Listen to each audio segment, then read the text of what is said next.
Hello bachcho, let's read the question. The question says a particle oscillating under a force F equals to minus kx minus vb is A, K and B are constant. Option A is simple harmonic oscillator. Option B linear oscillator. Option C damped oscillator. Option D force oscillator. So यहाँ पे जो equation है force equation is equals to minus K X minus V B. So यहाँ पे जो force equation है इसका दो पार्ट है, पहला वाला एक पार्ट और दूसरा वाला एक part.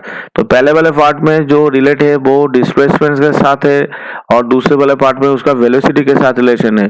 So the particle oscillating under the force is a damped oscillator because is a damped oscillator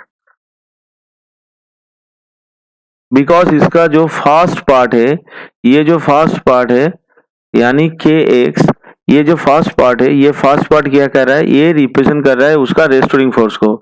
ये हो गया उसका रेस्टोरिंग फोर्स, फर्स्ट पार्ट हो गया उसका रेस्टोरिंग फोर्स। लेकिन उसका जो सेकेंड पार्ट है यानी वी वी, ये जो है उसका सेकेंड पार्ट, ये रिप्रेजेंट कर रहा है डैम्पिंग फोर्स को।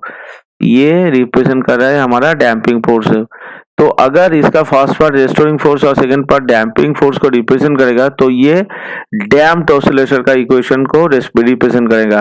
तो यहाँ से अगर हम ऑप्शंस को देखें तो इसमें ऑप्शन सी जो है यानी डैम्प्ड ऑसिलेटर, तो हमारा आंसर हो जाएगा damped oscillator. So option C is our correct answer. The particle oscillating under this kind of force is a damped oscillator. Hope you all understood it well. Best of luck. Thank you.